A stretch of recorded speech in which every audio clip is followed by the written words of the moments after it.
Greetings wherever you are, and welcome to Being Your Own CEO. This is a success circle, especially for solopreneurs, and we get together because we enjoy each other's company. We like a few laughs, which we just had before we hit the broadcast button, and we like exchanging ideas and information and doing some experimenting. We all give and receive support. And just for anybody who's outside listening in, I invite you to have a look at our operating principles. That tells you something about what we all stand for. My name is Roland, and I've been in business for a long time, helping people get to where they want to go through coaching and consulting. So welcome here, everyone. And of course, the next thing on the agenda will always be introductions for our members of the green room. So let's see. Fred, you were here first this morning.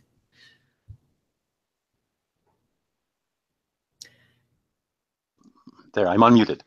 It's Fred Jones. I'm in Victoria, British Columbia, Canada, where, as Roland said, it hasn't rained for a long time. And I work with young people in Our Future Leaders, and I promote their communication skills, leadership skills, which they're going to need as they enter adulthood. So this is a project that I'm working strongly on to promote. Yes, from your business perspective, but boy, you've been busy all summer. Oh, yeah. I think we should share with those outside who are watching.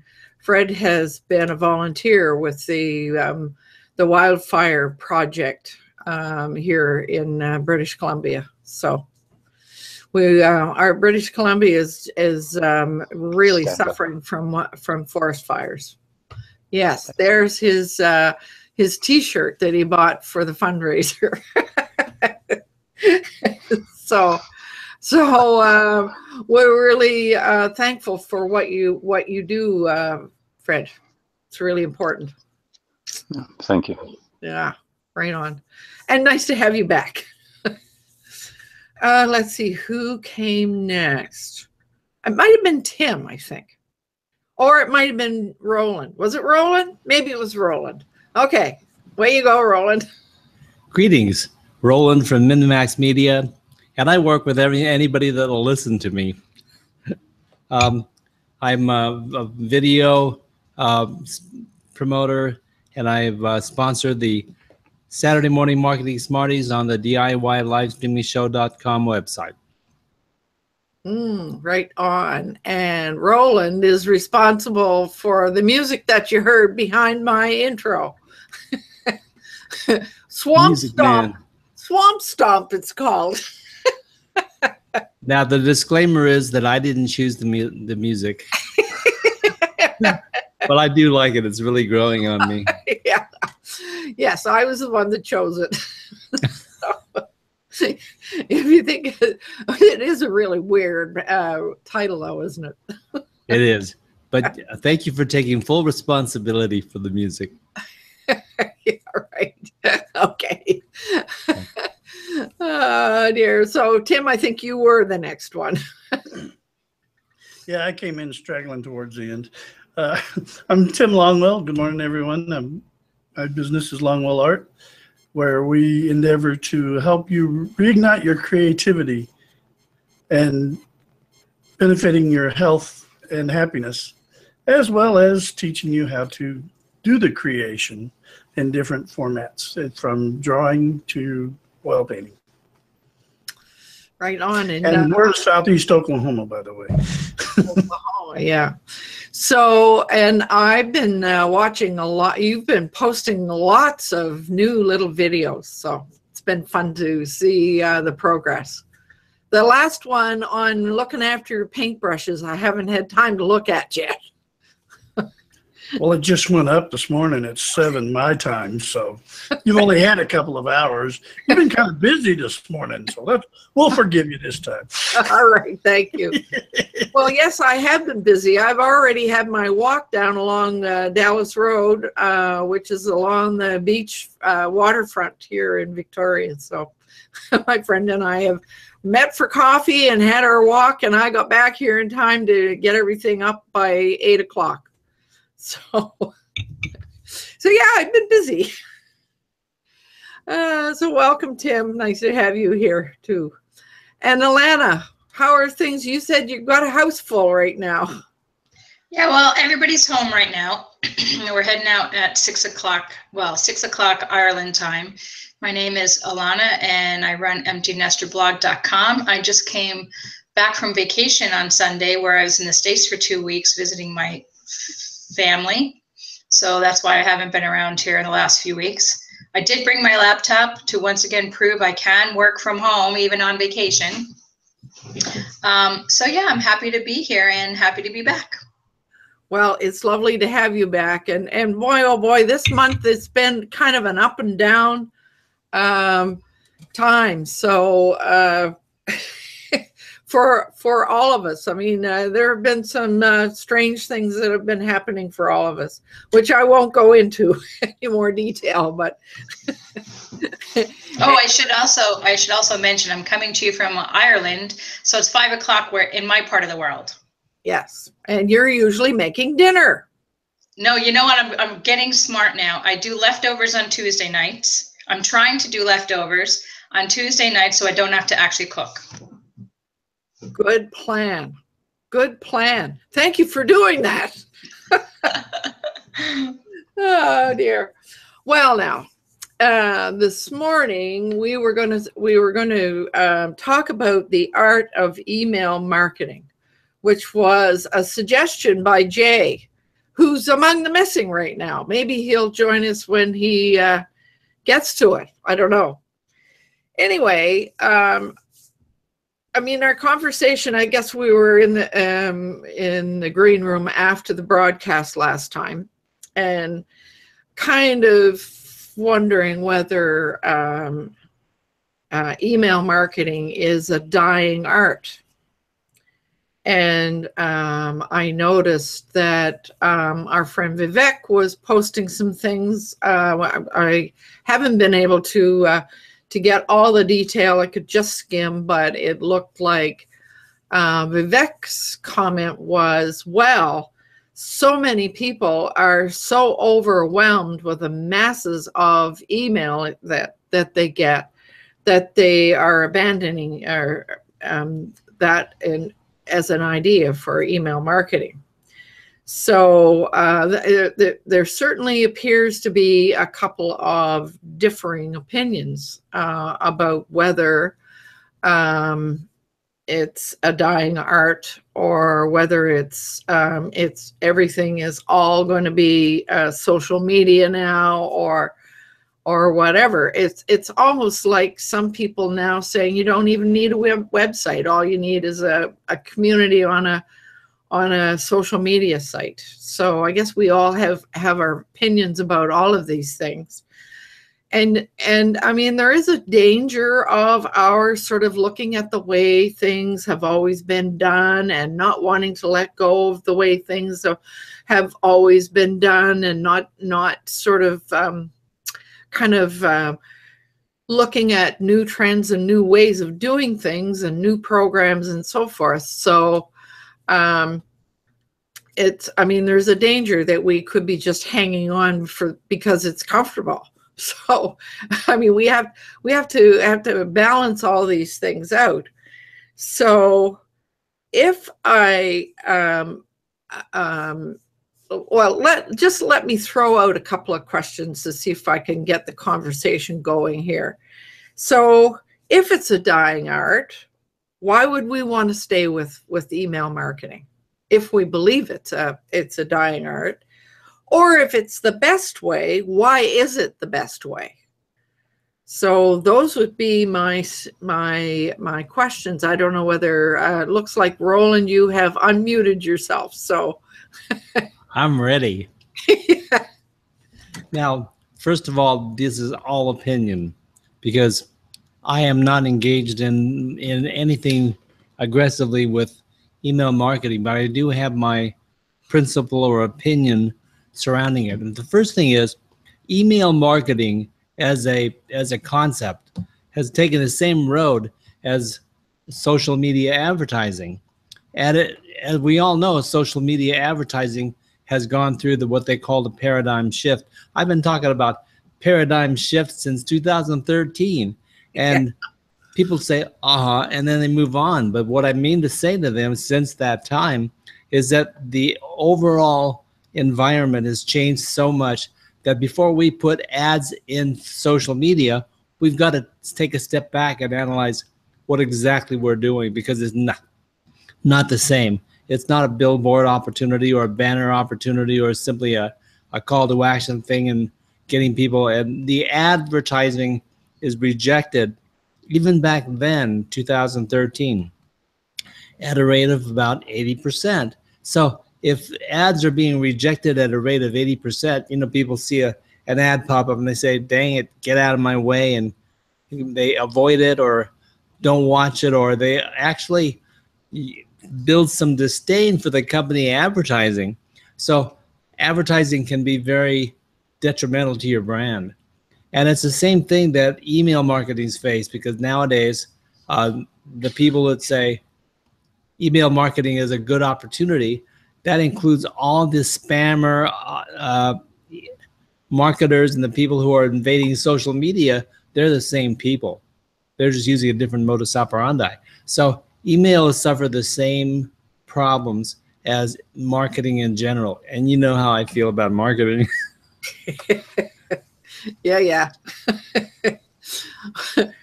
So yeah, I guess the crux of what you're saying, or at least I think that's what I heard, was email marketing maybe not being used or rejected by some people because it's been misused.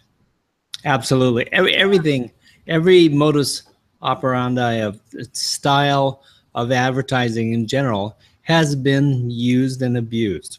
So the people who make good use of it, well, we're all opted in on a few certain lists that we wait for the emails to come in. And that's what people want to achieve.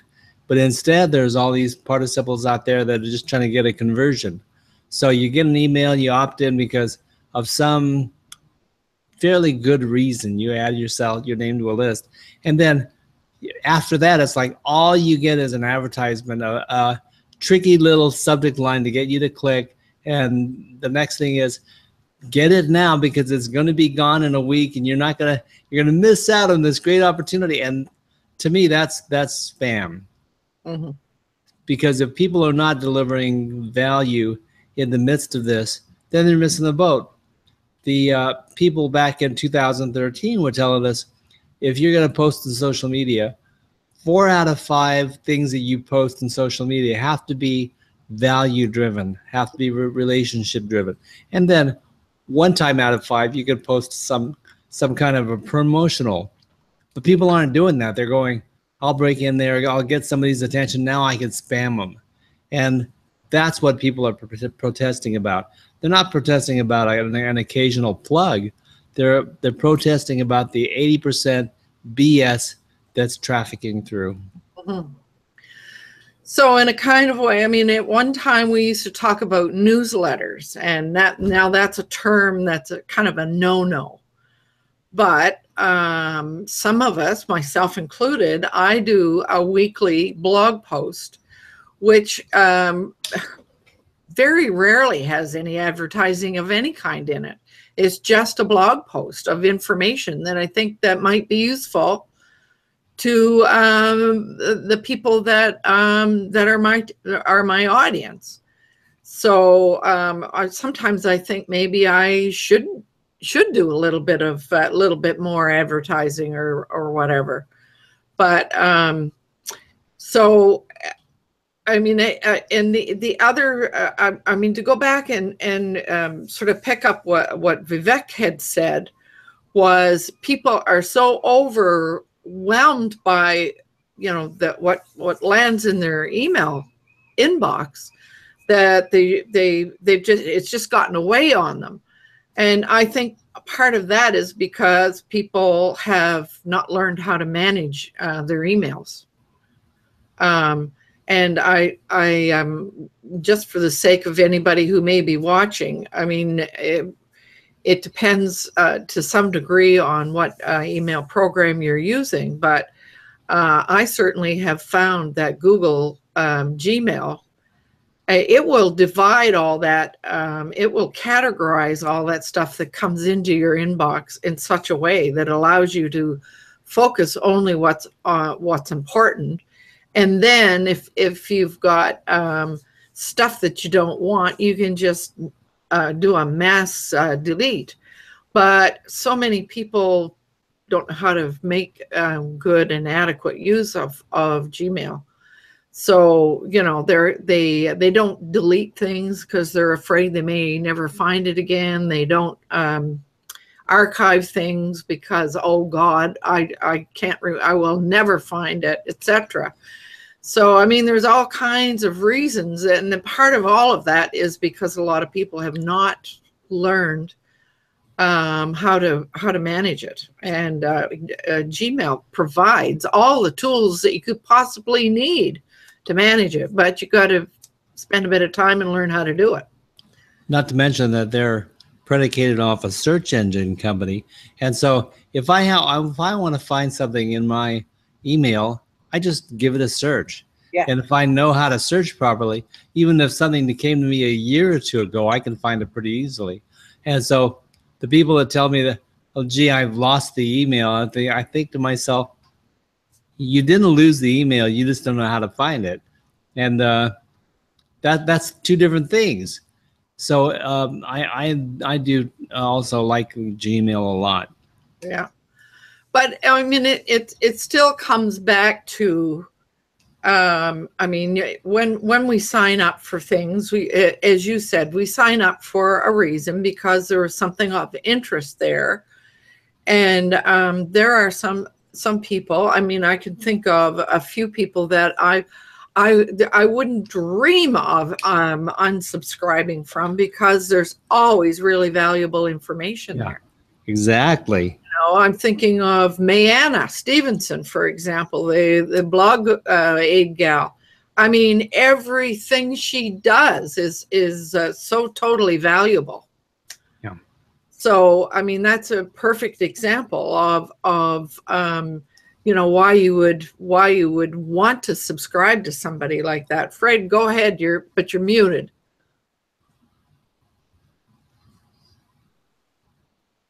I've unmuted myself. I have, like Roland, I don't use email marketing, but I do follow Dean Jackson from I Love Marketing. There's a course called Email Mastery. Oh. And one thing I like about Dean is he doesn't discard. He's not like the flavor of the month. Because something lands on your desk about LinkedIn, and then we all jump to LinkedIn and say, oh, that works or it doesn't work. Mm-hmm. Or email works or doesn't work. He stays with it and works things until and adapts. For example, he still believes in using postcards for certain instances of marketing. Most people say, mailing, why would you even use the traditional mail? Well, if you know what you're doing and you do it properly, it can be extremely effective.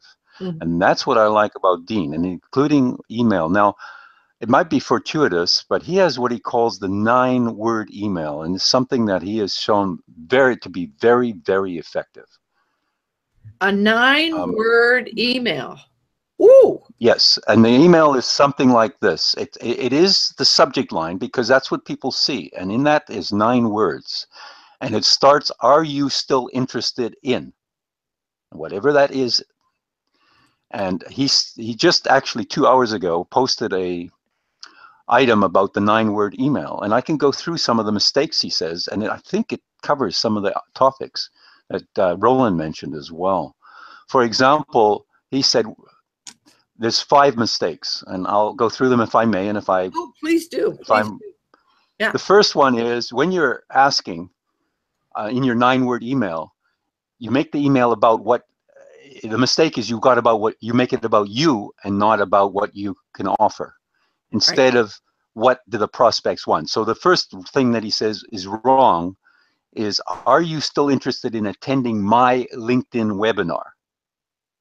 What you want to ask is, are you still interested in using LinkedIn to get more business? So you're not saying you want to attend. I want to know, are you still interested? Because you're looking for your prospects who are interested in maybe using LinkedIn.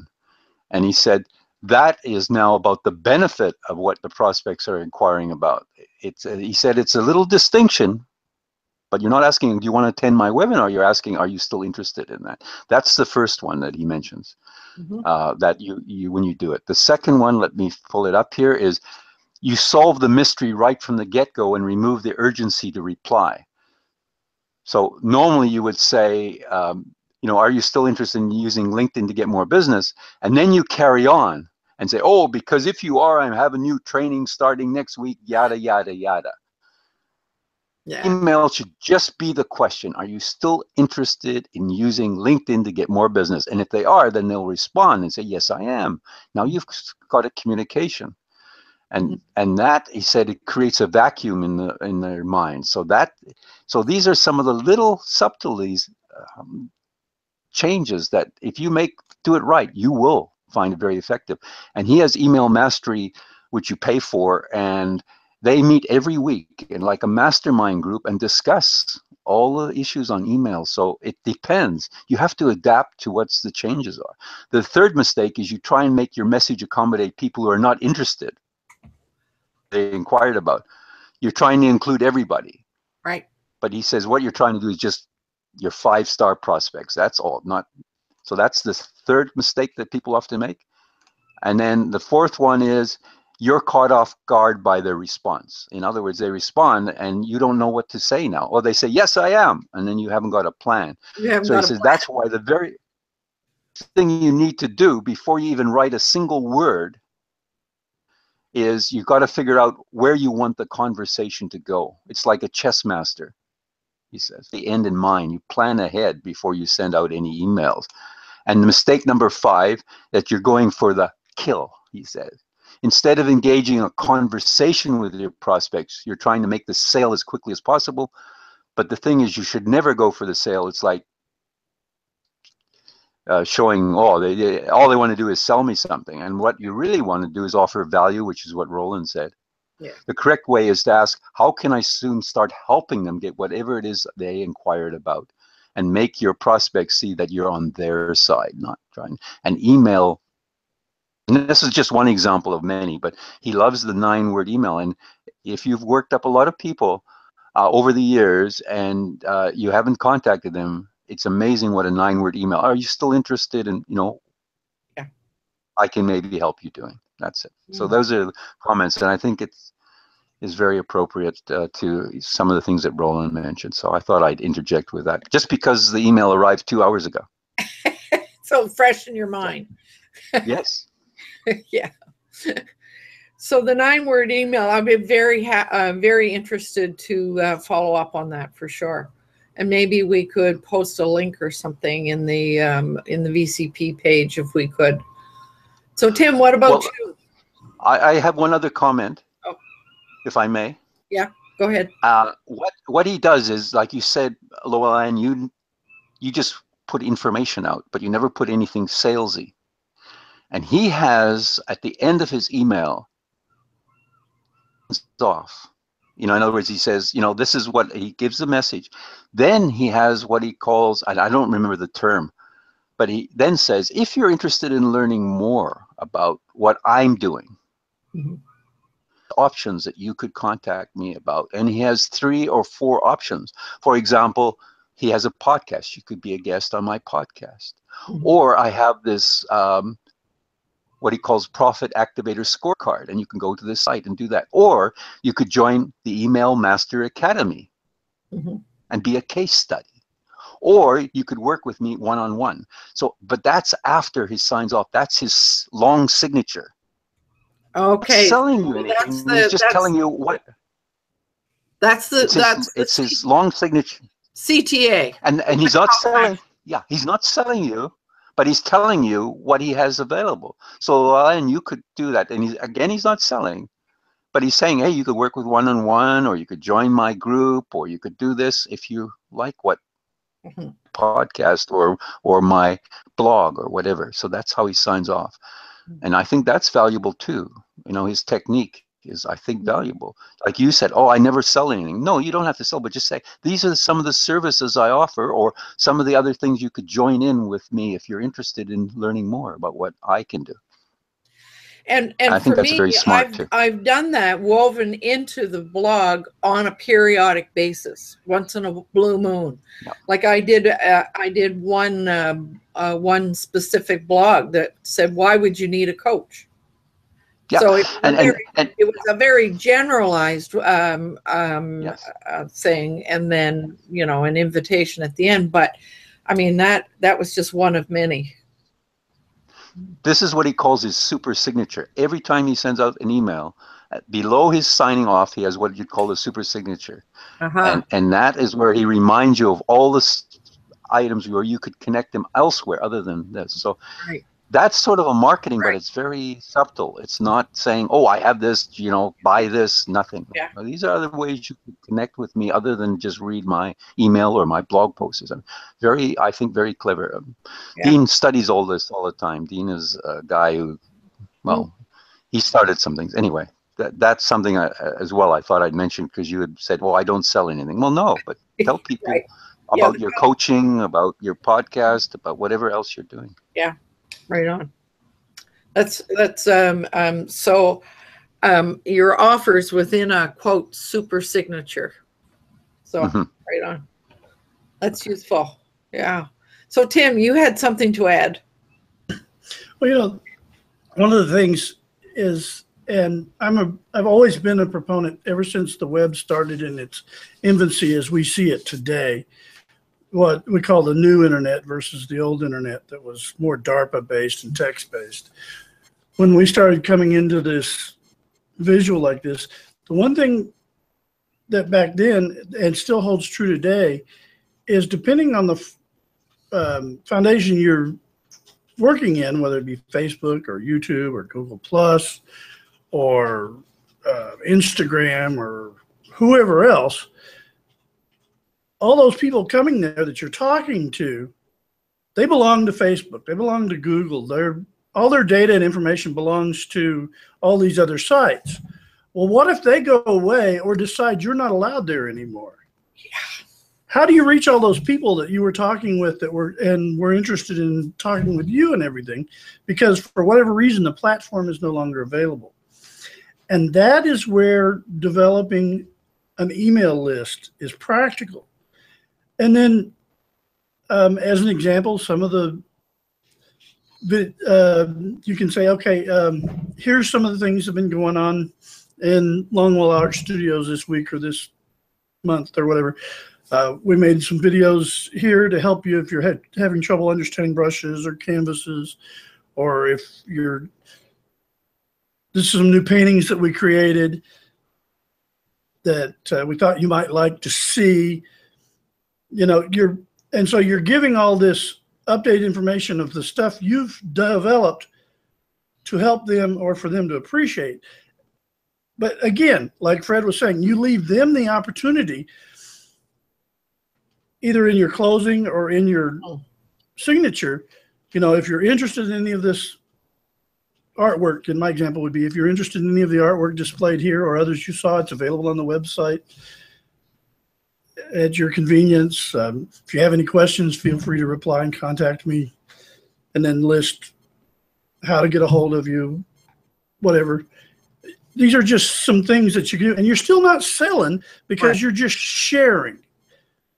You're letting them see that the person that they're interested in, they're following on Facebook or Instagram or wherever, is thinking about them. Because now you might have a mass mailing one that you send out, and then maybe this particular one's shown more interested in this type of artwork than that type of artwork. So I wouldn't necessarily show them the one about the sunsets and deserts because they're more interested in the canyons. Yeah. And so that's what you would put for your personalized targeting as an example of the ways you could do it. So you're still providing a service, and you may include like you do your new blog post or whatever, but you're not sell, because it's the sell that the spam filters grab and chuck right away. Yeah. So, absolutely. Yeah. and that's what you're trying to, just like the paradigm shift has been for social media, where you're sharing and helping instead of demanding attention and taking, you got to give me this, you got to give me that because I've got this, you have to have type scenario. You're giving and helping and providing something that they're interested in, because that's modern today. And the big brands, some of them are getting it, some of them aren't. And it doesn't matter how big or small you are. That's the same principle. You'll still need a way to contact them if X platform goes away until you all gravitate to whatever's the latest one. Like when MySpace went away until everybody got on Facebook or Google Plus or Twitter or whatever. There was that gap period that you had to fill. And this could happen just because Facebook and Google are the biggest thing now. Doesn't mean it's always going to be the case. No. So you have to be able to maintain that contact and that continuity with your tribe, your followers, and your community during the transition period, should it come along. So in other words, work from your own real estate, which is, I think, one of Jay's comments that are phrases that he used. I think I've heard him use it more than once. So I've used it too. But yeah, I'm a firm believer in it. Yeah, learn how to manage your own real estate. Yeah. Speaking of which, and I noticed, Alana, that you were waving, so I haven't forgotten you. But speaking of which, I mean, when all of these shifts and changes happen, I don't know. Here's an example. I quite often only check my Facebook from my phone. And so the big trend on Facebook right now is everybody's doing Facebook Live and videos. So as you're going through your feed, it's one video after another.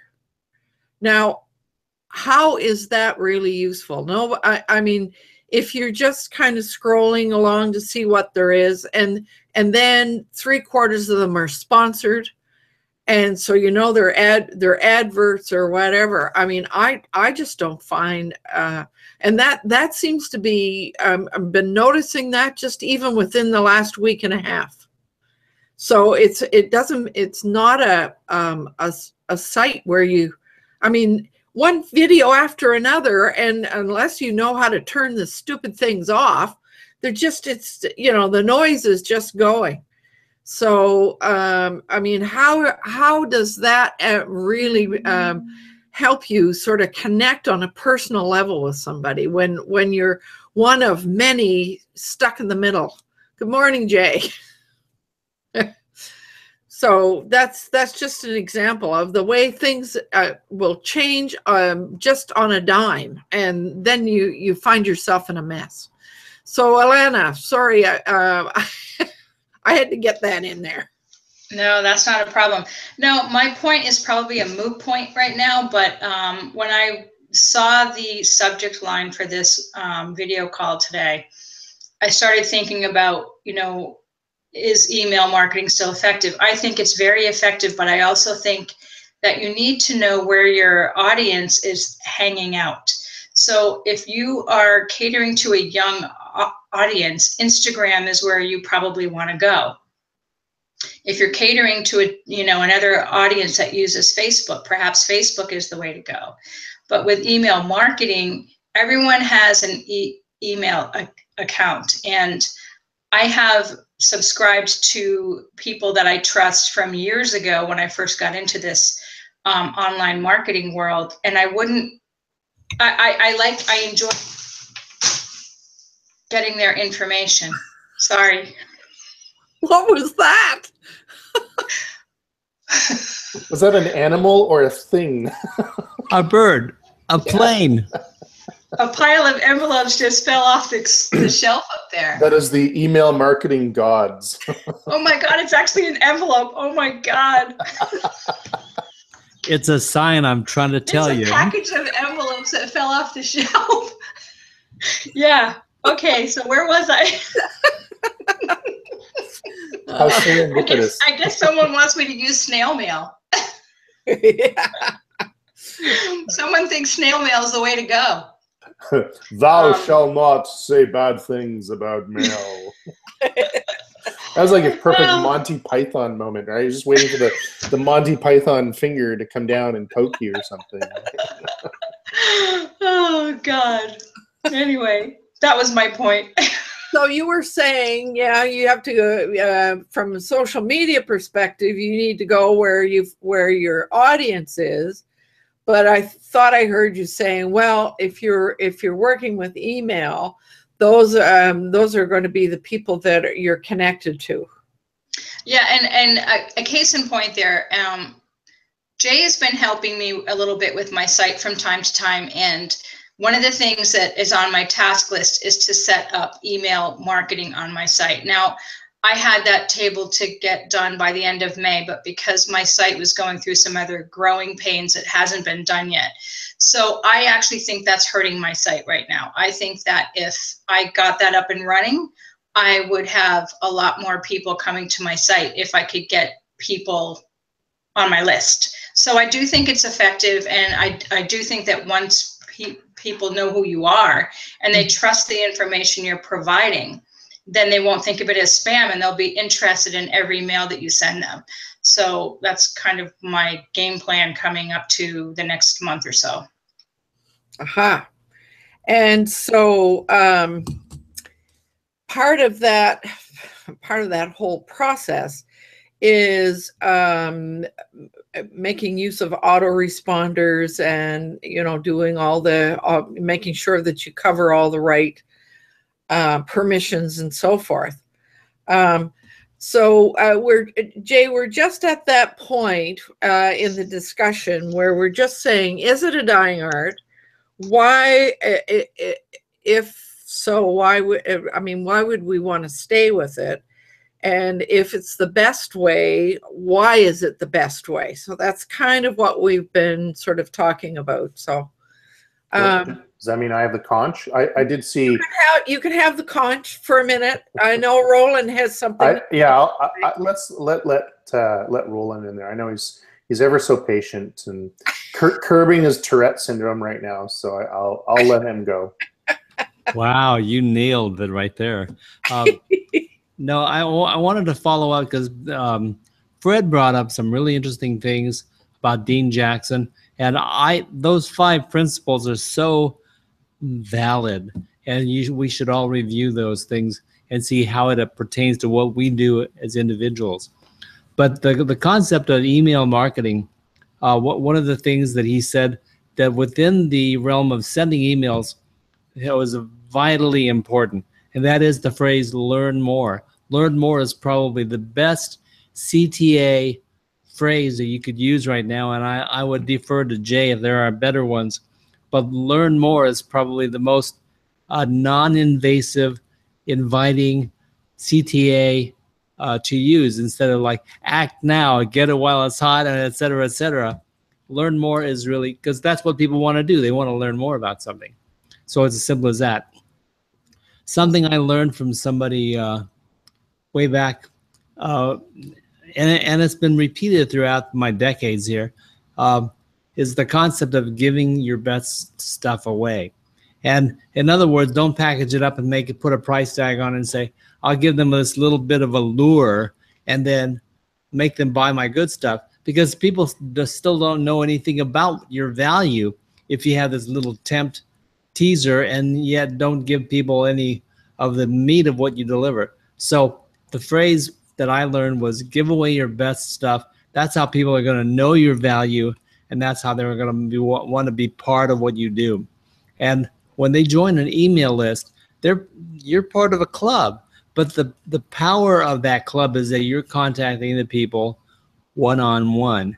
It's not to a group of people where they can selectively listen to it or not. They receive an email, and if they opt in, that means that they are interested in what you have to say. So if you are going to do emailing, make sure you've got content that you're creating originally every single week, or don't send an email. You know, you're going to want to tell people about the latest thing in your group or your content or something. If you don't have news, what good is a newsletter? If you don't have value that you give people every week, what good is your email list? So make sure your content delivery is there first so that people can tap into it to make the email contact valid. Mm. So I would, before I pass the conch to Jay, I want to acknowledge that Vivek and is in the on the VCP page adding comments, as is Susan Joy Schlief. And so I want to welcome them, but I also want to apologize. I cannot follow the conversation in both places at the same time. So I will do my best later to respond in any way that I can. There seem to be, Vivek has added a lot of comments in there. Oh, and Barbara DeLucio is also out there. So I really appreciate having them out there. So I did want to acknowledge them for being there. So even though so some people can multitask that way, I'm not one of them. So Jay, what about you? What I know that you feel that email is an art and that it is not a dying art. I'm pretty sure that that's where you come down. Absolutely, yeah, and for a few reasons, you know, one being, sorry, I'm just getting myself organized here with this VCP plugin. Okay, yeah, so for a few reasons, one being, and in my opinion is the most important one, is that the majority of my sales and conversions come through email marketing. So, and it's a direct result of having a series of emails. You know, I have a 10-day course where I send an email, an autoresponder, every day for 10 days and guiding people what to do. Mm-hmm. And it converts on the first email. The first email is the conversion point. And that conversion point is for those who are in WA, the conversion point is from my site to creating a starter account. And it's very passive in terms of the sales push, right? It's more instructive as opposed to buy this now, you know. It's like, oh, okay, well, here's how you start. Here's how you do this. First, create a starter account because I'm going to be using all the tools here. So if you want to follow along, your best thing to do is to create a starter account. So that converts immensely. And then from there, the second conversion point is from starter to premium. And that's where the commission parts. So the entry point and the highest form of conversions is through the email system. So that's obviously the most prominent reason why I'm saying email works. The other one is if you think about all the social media tools, or sorry, all the social media accounts that are out there, what do you need to actually have one of those social media accounts? An email address, right? I mean, everyone has email addresses and notifications. Yes, there's push notifications on phones for all these social media accounts, but not everyone wants push notifications. Right?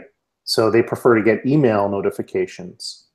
And I think accounts like Facebook are famous for that, right? Where they'll push email notifications. So they're checking their email without a doubt. It doesn't matter whether they're millennials or whatever, Gen X or whatever generation we speak of. So I think it's really important. Another reason is there's a guy by the name of Noah Hagen, and I think I mentioned this last week. He is the 6th Facebook employee, and he is an advocate for email marketing. Now, as a side note, Noah owns a company called Sumo. Right. And what Sumo does is it helps with notifications for opt-ins.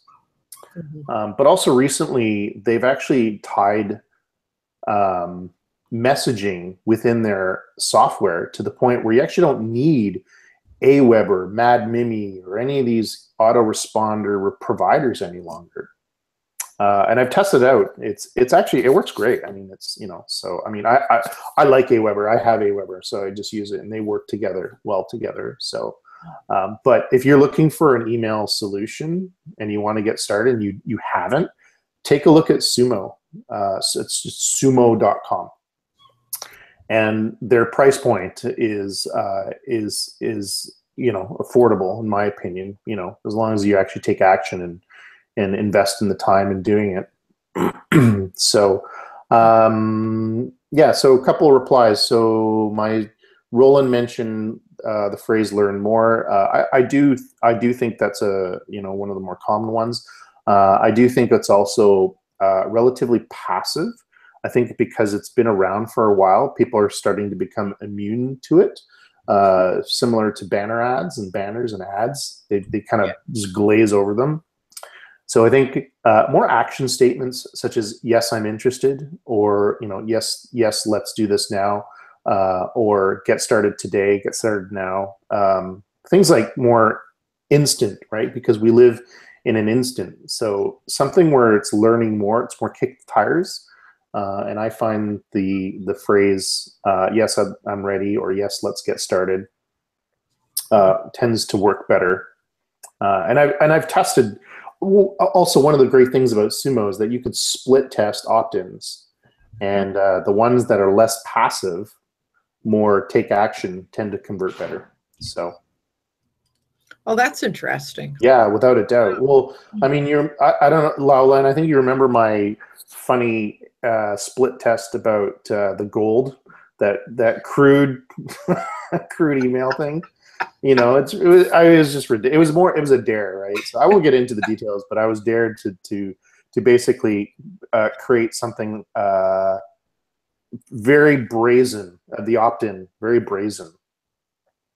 And it converted. So. But it might have been the brazenness and the foolishness. Tongue in cheek. Yeah, exactly. More curiosity. Right. Yeah. Got to be careful with making an assumption about that. Yeah, exactly. Yeah, exactly. So, yeah. I mean, end of the day, I think email is, because it's more. It's less of a distraction for people. Yes. It's way more focused than social media marketing and push notifications and all these other things, because we're inundated with fancy things, shiny things that come in our face, right, through today's technology, whether it be mobile, tablet, or laptops, desktop notifications, this and that, right? And we're like, whereas email marketing or email is a thing that you're not gonna get pop-ups, you're not gonna get anything invasive. It's gonna come into your inbox, at which point you can make that choice to look at it or not. So it's more of a... And when?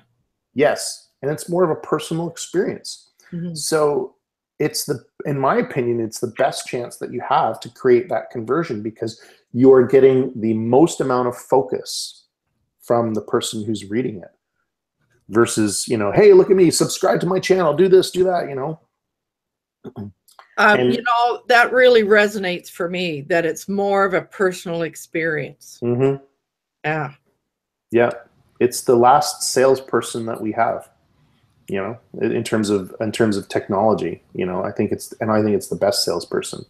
It's the person that's inviting you into their home, and it's it's the vacuum cleaner salesman that comes to your door and you're inviting them into your home, and I'll break out the Sara Lee and we'll have a conversation while you show me your demonstration. I keep, when you mentioned that, I was thinking of the Fuller Brush man. Yeah. Opens a suitcase and Yeah, all this stuff. So yeah, in my humble opinion, I think that email works, and it converts really well, because people are, at the end of the day, they're not distracted with other things. They're looking at it and they're reading it, right? So you mentioned autoresponders, and I really do have to jump in here and tell everybody I have a review of it on my website, which I haven't monetized as yet. I may do that shortly, but I've been using Mad Mimi, and I love it. It is so easy to use, and it's reasonable in price, and it's very I don't know, it's way less complicated than some of the others. It's visually easy to work with, etc. But and what you pay is based on the number of number of people that are connected. So it's I really quite enjoy it. So that's, but you've mentioned Aweber, and so Mad Mimi, and then there's MailChimp, and what's the other one? Constant Contact.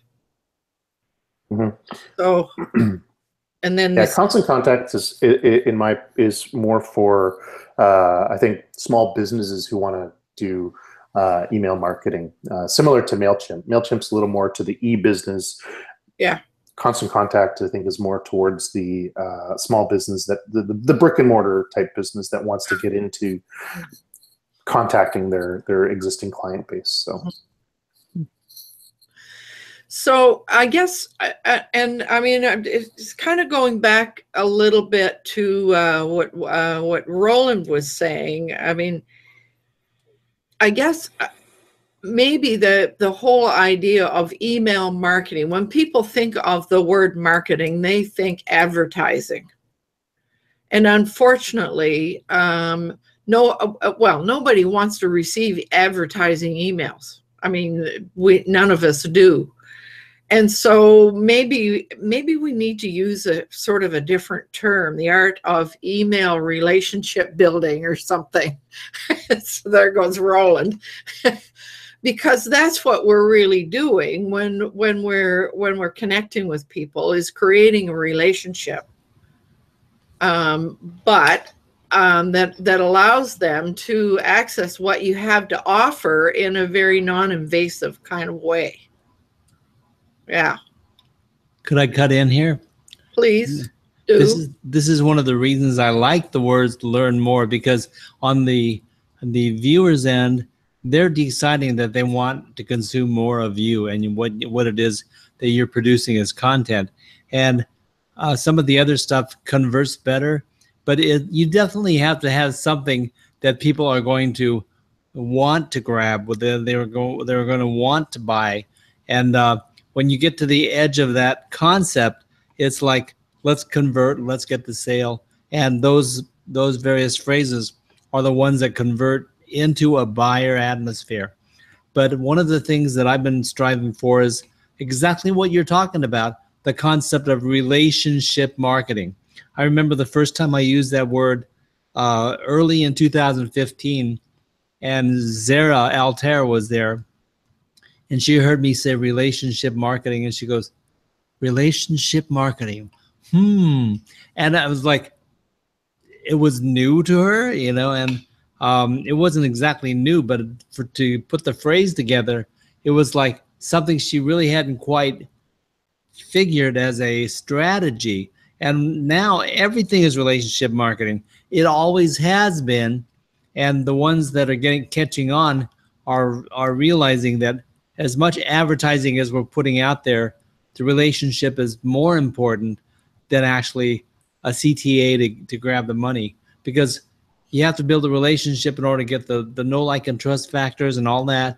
And then when they get around to buying, it's because the people really want to buy.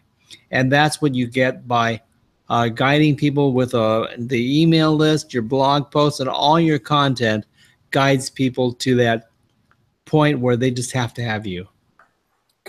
I'd love to reply to that, please.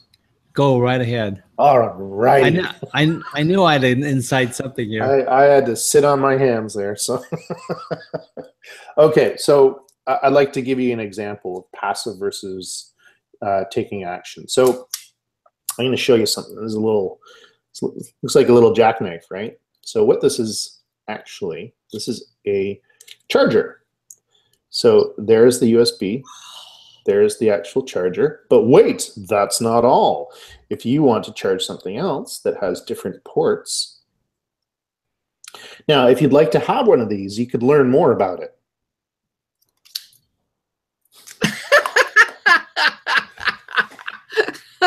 Okay, where on earth did you find that? It was given to me to clarify, that's an exact example of a place that I would not use the term learn more. Yes. Okay, so now let me do the same thing, right? The end result is selling this to you, right?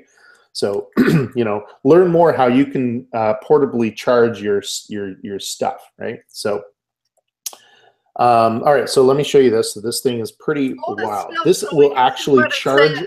This will actually charge your, your iPod, your iPhone, and all that kind of stuff.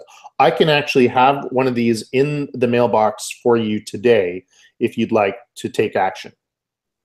So, it's a little more like, yeah, by using using some sort of timestamp, right? Now, immediate time, versus like, listen, if you want one of these, learn more, and I'll tell you how you can get one. It's almost seems. It's like stepping into a void where you have to learn more. You don't know. It's like when you see a commercial for maybe a vehicle, when it says call for pricing, or a restaurant, ask for details. It's going to be expensive. Okay, so I have a direct question for you, Jay. Yes. So when a client comes to you, do you simply say, well, here's the formula, here's the layout and the framework. Let's mold your product so it fits into this framework, and then you use the strategies that you described there.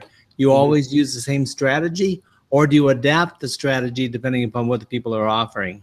Well, the strategy is usually the same, where people want instant results, right? Instant, whether it be a conversion. It doesn't matter if it's a physical product, a digital product, a service. The intent is to get the lead right away. So so in essence, it is the same thing, right?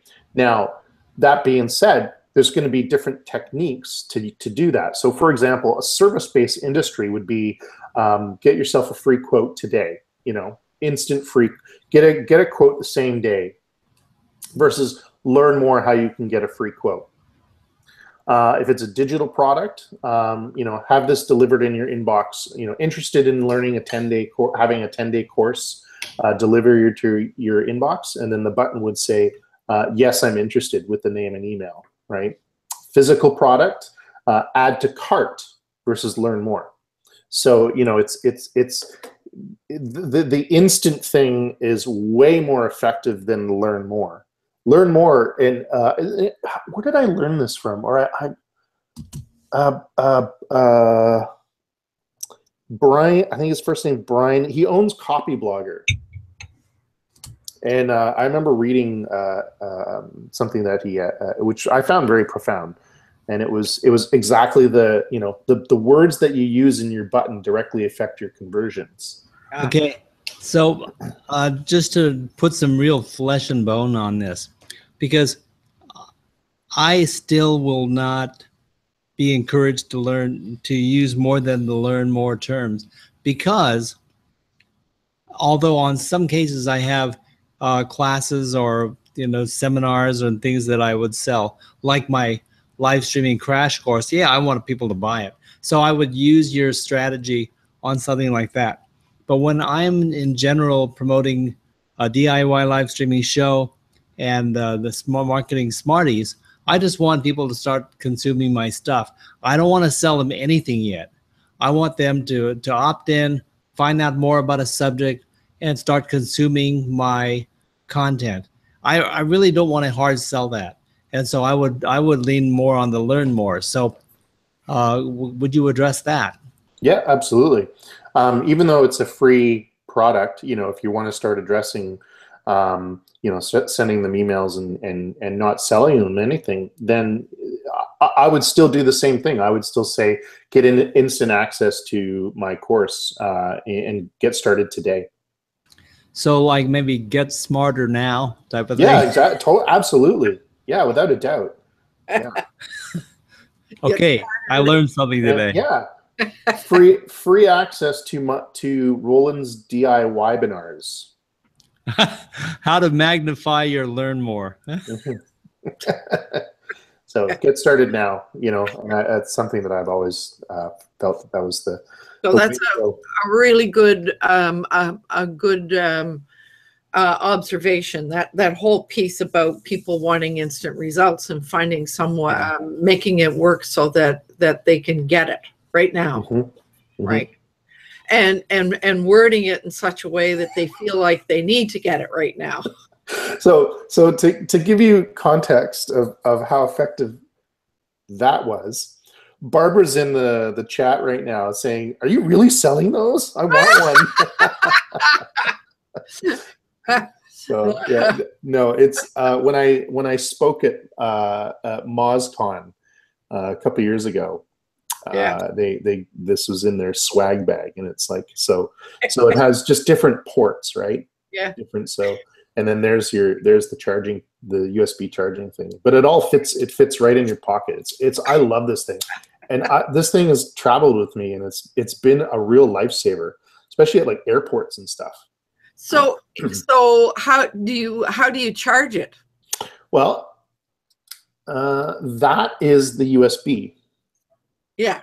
So you put that in a USB. Charge it in your computer, or in one of those a plug things. Yeah, exactly. And then these three are different ports. So one is for an iPhone 5, one is for an iPhone 4 or like a Kindle, and then one would be for like an older port, like an old iPad or something like that. So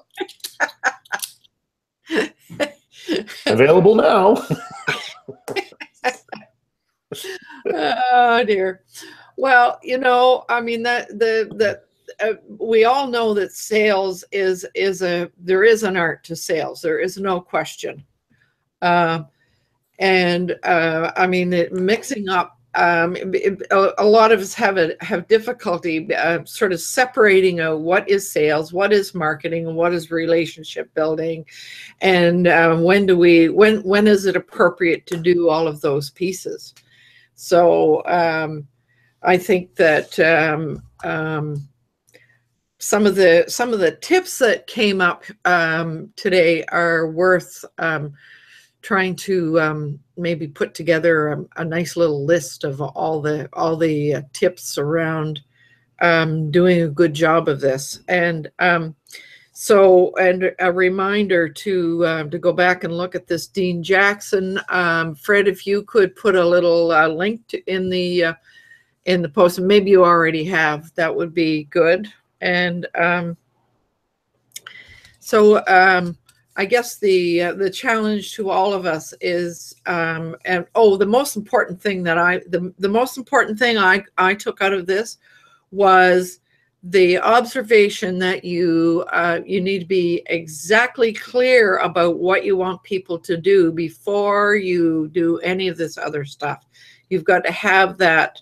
If you're going to have a call to action, you better have all the steps in place and know about them. So that's a critical piece. So so what is it we want to achieve with email marketing? What is it we want people to do? Yeah, I think that's really important, is know the end result as to Yes. what the email funnel series is going to be. Yeah. Right. Absolutely. And yeah, I think it's fantastic. I think it is not a dying art in any way, shape, or form.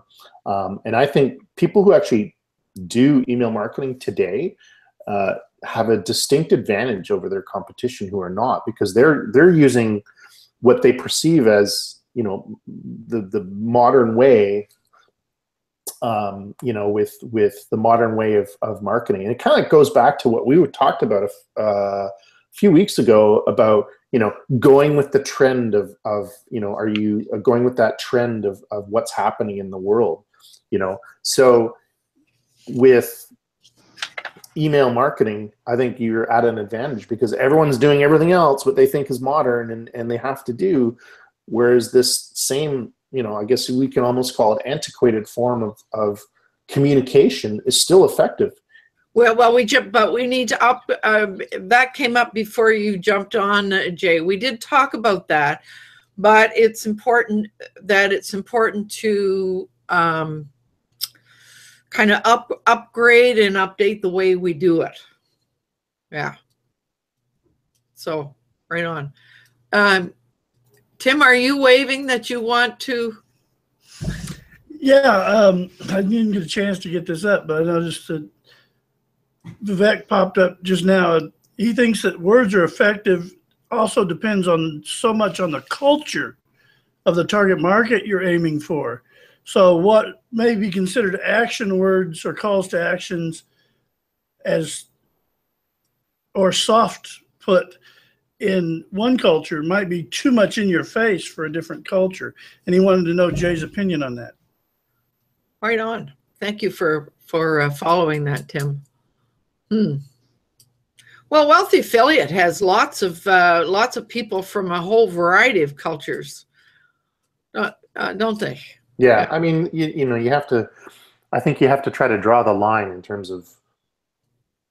I don't know. I don't really know how to respond to that because I've never really considered it, to be honest with you. You know, I've never had the foresight as to like, oh, is this going to be culturally incorrect to, you know, culture A, but it's going to be fine for culture B. You know, I really wouldn't. The internet is one culture, right? That's what I see. It's one tribe, you know, from all peoples from all over the world in different cultures. Yeah, absolutely. But, you know, the internet has one language, I think, and one culture. So that's the culture that I adopt to. I would love to, and maybe Vivek did put the examples. Maybe he has some examples in mind that would tell us. So yes, what is this, Fred? You said that you forwarded an email. Okay, and I can put it up. Yeah. Okay. Thank you for that, Fred. I appreciate that. Right on. So I think we've pretty well covered the I get the sense that all of us feel as though working with email is still worth doing, but we need to be a lot smarter about it, and to be a lot to be strategic and to use some new techniques or some better techniques rather than just advertising. A real quick one. I think it's a matter of, you know, Jay is bringing up that the email marketing thing is a real good one-on-one contact engagement factor. And we need to respect the people who actually opt in to our lists and say, hey, you know, it's worth me coming in here because I'm getting value. So we have to conduct the relationship so that we are delivering value indeed. And we need to pay attention to the respect of the relationship first, and then conduct people as we will. And if we're making a valid offer that pertains to them, then we are doing the job that email marketing is designed for. Right on. So I think we're just about, oh, did you? I just wanted to say one last thing. Susan Joy Schlief made a really good comment in the live stream here. And she says, another reason for choosing slightly less passive language, i.e., yes, I'm interested rather than learn more, is to encourage the user to do something now instead of putting it off to some vague future date that they may never come to. And that's exactly my point, is get them to do it now. They're at that point. They're at your website or they're wherever. You know, you need to act now. You need to convince them that you need to do this now. Yeah. Well, I know for myself, if it's something that I decide I'll look at later, I never get to it. Never ever do, because there's so much coming at me. So yeah, so it needs to be a now thing. So okay, I think we're just about ready to wrap up. Just before we do, I would like to mention that I already have next week's Hangouts set up, and the topic will be how to set up a membership site, and not so much, I guess, what where I'm going. We talked, Roland talked about membership site a couple of weeks ago on his Marketing Smarties. And that was more along the lines of, here's what I'm thinking that I would offer in a membership site. And I got thinking about that and saying, all right, so what do we need to think about? What are the considerations that we need to pay attention to as we're making a decision as to whether we want to set up a membership site? What are those considerations? And then if we decide to, where do you start? How do you do it? So that's going to be next week. Maybe you could invite Andrew Hatchett as a absolutely green room constituent. But I think this time frame conflicts with his morning session. So I don't know. He may or may not be able to do that. But I certainly, it's a good idea. I love that. So I'm going to share my screen, and if I can get my thing, and we're going to walk out with a reminder of all the places that you can find supports for solopreneurs in my Google collection and the Google community called Being Your Own CEO. I also have a Facebook group called Being Your Own CEO. And on my website, loweland.com, you can find an extensive list of blog posts of helpful information for solopreneurs. So please do go there and explore. The other piece I want to remind everybody is to be sure to connect with the members in the green room. They all do just great work, and they're worth connecting with. So please do that. So this is Lowland signing off until next week. Hope to see you then. Bye for now.